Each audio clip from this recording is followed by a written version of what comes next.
Hello दोस्तों, तो मैं आज फिर आपके लिए एक प्यारी सी मूवी लेकर हाजिर हुआ हूँ जिसका नाम है रिक्की।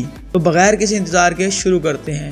फिल्म के शुरुआत में एक औरत जिसका नाम कैटी है, जो कि स्पेन एम्बेसी में अपने शोहर से कांटेक्ट करवाने के लिए रब्ता करती है, जो कि 7 दिन पहले उसे और उसकी बेटी को छोड़कर चला गया था। इस सब की वजह से वो फाइनेंशियली और मेंटली बहुत ज़्यादा कमज़ोर हो जाती है। यह सब सुनकर एम्बेसी की खातून उससे पूछती है कि क्या तुमने पुलिस में कंप्लेन की। तो ये सब सुनकर कैटी उसको मना कर देती है। कैटी कहती है कि वो और उसका हस्बैंड एक ही फैक्ट्री के अंदर काम करते हैं, अगर वो कंप्लेन करेगी तो इससे इसकी जॉब के ऊपर फ़र्क पड़ेगा। फिर वो ऑफिसर उस कैटी से कहती है कि वो इसके शोहर के साथ कांटेक्ट करवाने की कोशिश करेगी। फिर कैटी को उसके घर पर दिखाया जाता है, जहाँ पर कैटी की बेटी उसे कहती है कि मम्मा मुझे नाश्ता बना कर दो।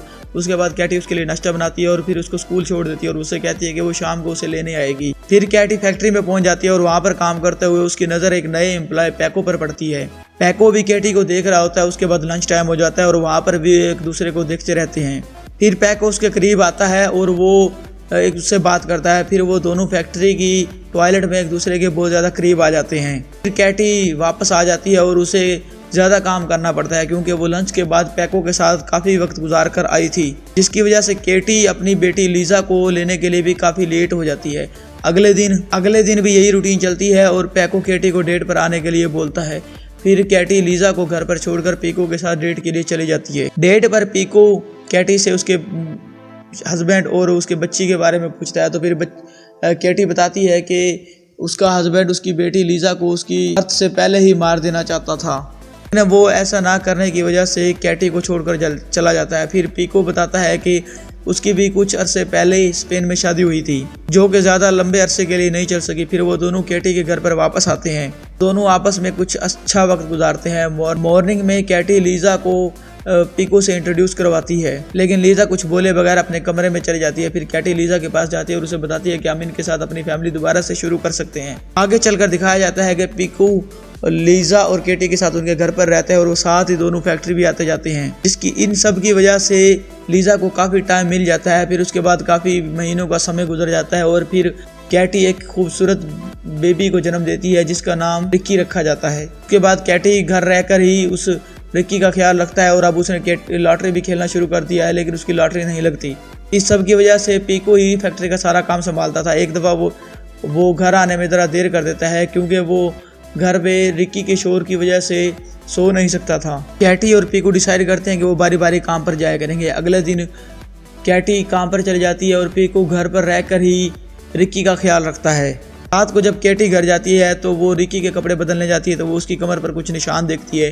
फिर वो पीको से इन निशानात के बारे में पूछती है, लेकिन पीको को इस बारे में कोई पता नहीं था। अब कुछ दिन के बाद कैटी रिक्की की कमर के ऊपर ये निशान मज़ीद गहरे होते देखती है। उसको लगता है कि पीको उसके काम पे जाने के बाद रिक्की को मारता है। अब वो पीको से इस बारे में बात करती है। पीको अपने ऊपर इल्ज़ाम लगाए जाने की वजह से घर से छोड़कर चला जाता है और फिर कैटी दोबारा काम पर जाना शुरू कर देती है और लीज़ा घर पर रहकर रिक्की का ख्याल रखती है। एक दिन जब कैटी काम से वापस आती है तो वो रिक्की को अलमारी के ऊपर देखती है। वो इसे वापस उतारने की कोशिश करती है। रिक्की ऊपर से नीचे गिर जाता है और उसकी पीठ पर कुछ अजीब 2 टेंटिकल्स बाहर निकल आते हैं। फिर कैटी को समझ आ जाती है कि ये अलग बच्चा है और उसकी पीठ के ऊपर ये टेंटिकल्स नहीं बल्कि उसके पंख हैं। थोड़े समय बाद रिक्की के पंख और बड़े हो जाते हैं, उसके शर्ट के अंदर भी फंसना शुरू हो जाते हैं। फिर कैटी उसके शर्ट के कॉर्नर को काट देती है ताकि उसके पंख बाहर आ सकें। अब समय गुजरता जाता है और उसके पंख भी बड़े हो जाते हैं। इसी बीच पीकू उस लीज़ा से मिलने उसके स्कूल जाता है, मगर लीज़ा उसको इग्नोर कर देती है। रिक्की के लिए बर्ड्स वाली एक बुक लेके आती है ताकि वो इसे मज़ीद अच्छे तरीके से समझ सके, और वो इसके लिए एक हेलमेट भी लेकर आती है ताकि उसे उड़ते हुए कोई चोट ना लग सके।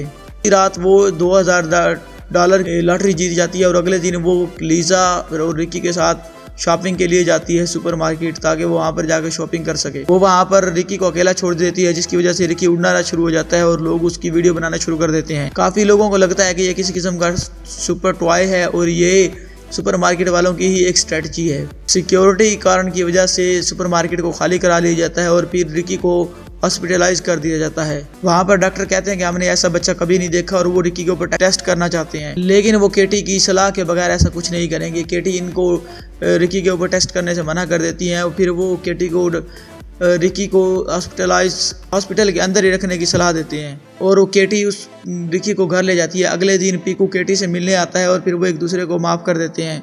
लेकिन लीजा को ये सब अच्छा नहीं लगता। उसे लगता है कि पीकू की वजह से फिर वो अपनी मॉम से दोबारा दूर हो जाएगी। पीकू रिक्की के रूम में जाता है और रिक्की से जाकर मिलता है, लेकिन रिक्की उस अजीब सा बिहेव करना शुरू हो जाता है। वो उड़ना शुरू हो जाता है, जिसकी वजह से वो गिर जाता है और उसको चोट लग जाती है। फिर डॉक्टर जब उसके ऑपरेशन करने आता है तो डॉक्टर उसे कहता है कि हम ऑपरेशन के जरिए इसके परों को निकाल सकते हैं, लेकिन ऐसा करने से इसको बहुत ज़्यादा दर्द होगा। फिर पीकू उससे पूछता है कि अगर हम इसके पंख ऐसे ही रहने दे दें तो क्या होगा। इससे इस सब की वजह से इसके लिए इस नई जनरेशन में सर्वाइव करना बहुत ज़्यादा मुश्किल हो जाएगा। अब पीकू कैटी को रिक्की की वीडियो के बदले मीडिया वालों से पैसे लेने का मशवरा देता है। पहले तो कैटी इन सब को मना कर देती है, लेकिन अपनी फाइनेंशियल कंडीशन की वजह से वो हाँ कर देती है। अगली सुबह कैटी सब मीडिया वालों को बुलाकर रिक्की के पाँव के ऊपर रस्सी बांधकर उसे उड़ने के लिए छोड़ देती है। कैटी उसे देखकर हवास बाख्ता हो जाती है और उसकी रस्सी उसके हाथ से छूट जाती है, जिसकी वजह से रिक्की लेक के ऊपर से गुजरकर जंगल में गायब हो जाता है। ये देखकर सब मीडिया वाले वहां से चले जाते हैं। उसके बाद थोड़ा समय बीत जाता है, लेकिन रिक्की की कोई खबर नहीं होती। पर कैटी को अभी भी उसके लौटने की उम्मीद होती है, लेकिन पीकू को लगता है कि अब तक तो वो मर चुका होगा, क्योंकि एक बच्चे का कुछ खाए पिए बिना सरवाइव करना मुश्किल होता है। कुछ समय बाद रिक्की के ना लौटने पर कैटी बहुत ज़्यादा अफसरदा हो जाती है और वो लेक में सुसाइड करने के लिए चली जाती है। लेकिन उसी समय रिक्की कहीं से उड़ता हुआ उस लेक के पास आ जाता है। उस समय वो बहुत ज़्यादा खूबसूरत लग रहा होता है, क्योंकि उसके पंख बहुत बड़े हो गए थे, बिल्कुल एक एंजल की तरह। कैटी उसे देखकर लेक से बाहर आ जाती है, लेकिन रिक्की उसे देखकर फिर उड़ जाता है। उसके बाद वो कैटी अपने घर आ जाती है और पीकू और लीजा को गले से लगा लेती है। आगे दिखाया जाता है कि कैटी फिर से प्रेग्नेंट है और पीकू लीजा को स्कूल छोड़ने जाता है। ये तीनों सब बहुत ज़्यादा खुश हैं और ये सब रिक्की की वजह से ही हुआ होता है। इसी के साथ ये मूवी एंड हो जाती है। अगर आपको वीडियो अच्छी लगी है तो वीडियो को लाइक करें और चैनल को सब्सक्राइब करें और बेल आइकन को ज़रूर दबाएं ताकि हमारी आने वाली वीडियो सबसे पहले आपको मिले। Thanks for watching.